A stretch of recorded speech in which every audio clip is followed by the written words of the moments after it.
All right, so this is just a thought that I had right now, and it's something that I've been thinking about, that I've been wondering as I've been doing these mazes, as I've been thinking about going forward in time, traveling in the fourth dimension as going forward in time and back in time, and as I've been thinking about uh, going through the one, two, three, four configurations, each configuration of the same cube.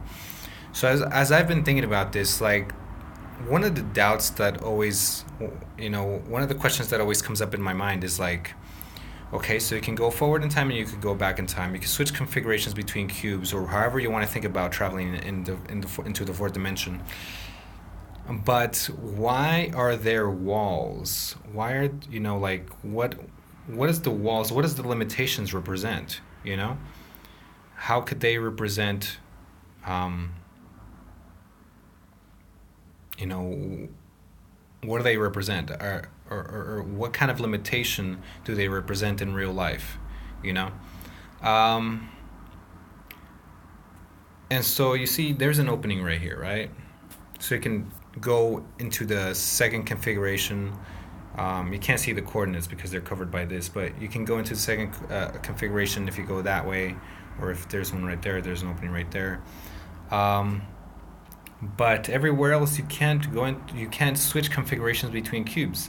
Ideally, you would have four configurations of a 5 by 5 by 5 cube, and you would be able to switch configurations to see which one leads you to the exit, right? Whenever you can or whenever you wish.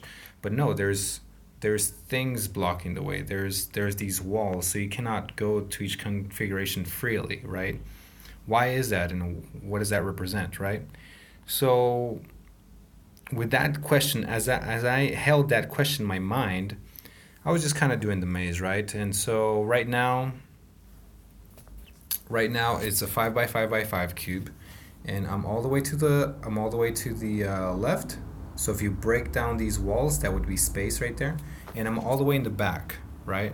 So if we went that way, if we went through the wall right there, that would be space, right? But we're in the third floor. We're in the third floor, so we can either go up higher floors or down to lower floors. But nevertheless, we're in the back right corner.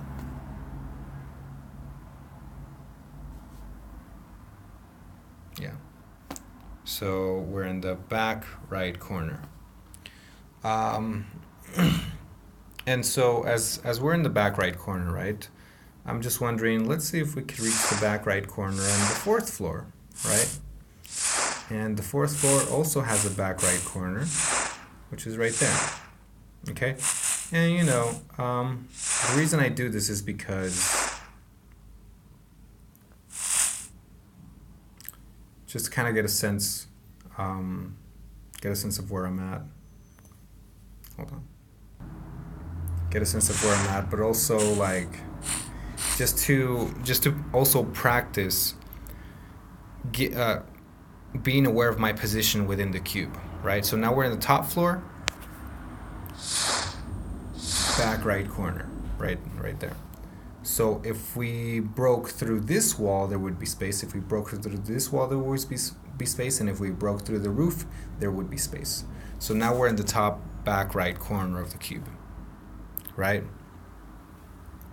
And something that you can see here as far as traveling dimensions, as far as what the dimensions look like. If you look, so that's the back right corner right here, the top floor. And you would be able to go that way as well. So you can go this way to the back right corner, that way to the back right corner, or that way to the back right corner. You have options. But this one's the top, right? And just like in real life, in the regular 3D world, you have the top floor. You have the top floor that's right here. The top floor version of the back right corner, which is right here. You have the third floor, the fourth floor version of the top back of the back right corner, which is right there.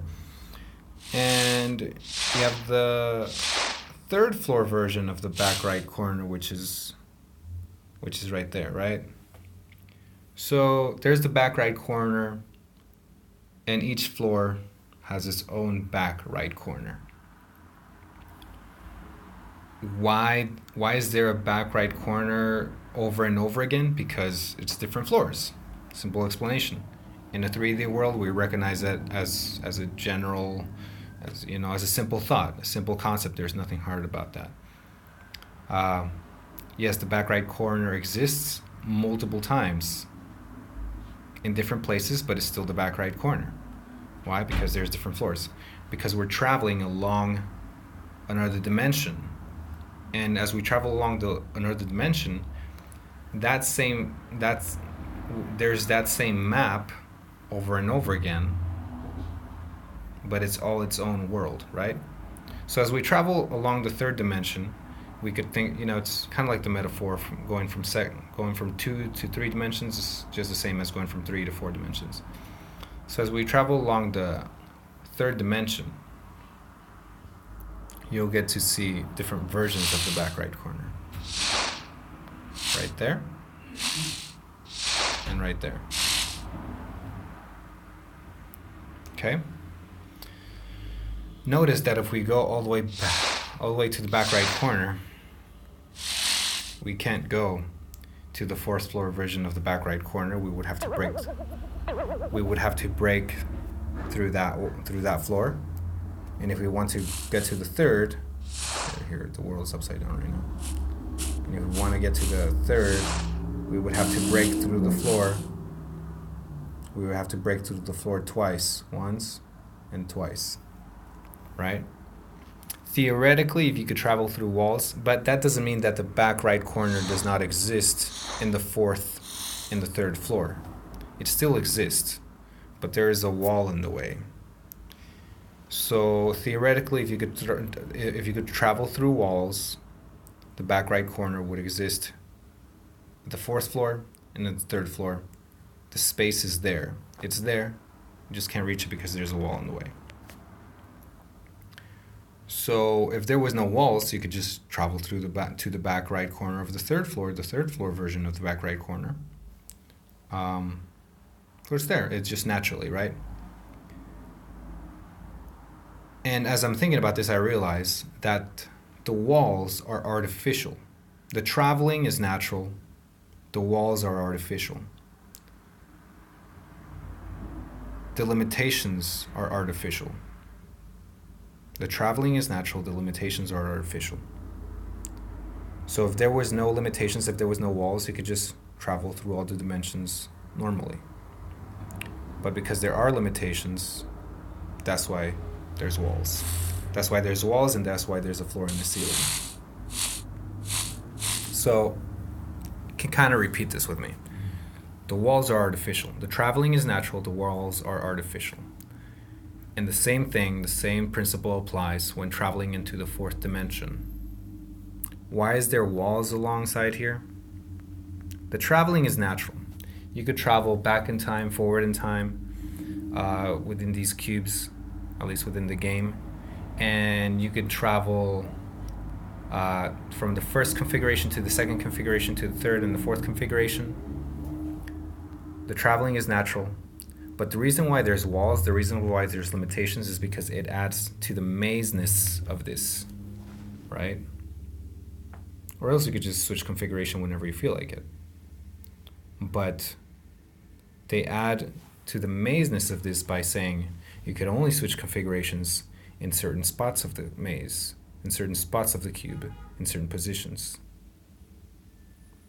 So not only is it a maze in fourth dimensions, not only is it 4 configurations of a 5 by 5 by 5 maze, it's a 5 by 5 by 5 maze with 4 configurations that to travel through those 4 configurations is a maze in itself.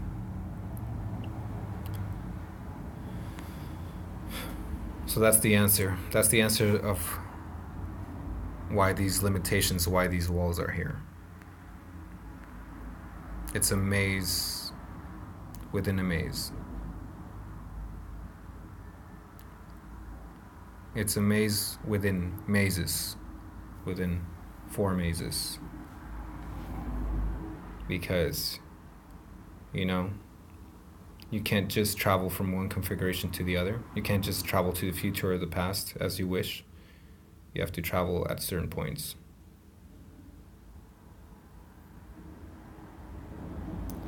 So, traveling is natural. The walls are artificial. The walls were added to have it be a maze within dimensions, and not just a maze with an extra dimension, but a maze within dimensions. I'm just saying things over and over again to see if I'm done saying it. I feel like there's something else I need to say, but yeah. But yeah, that's it for now. That's my explanation.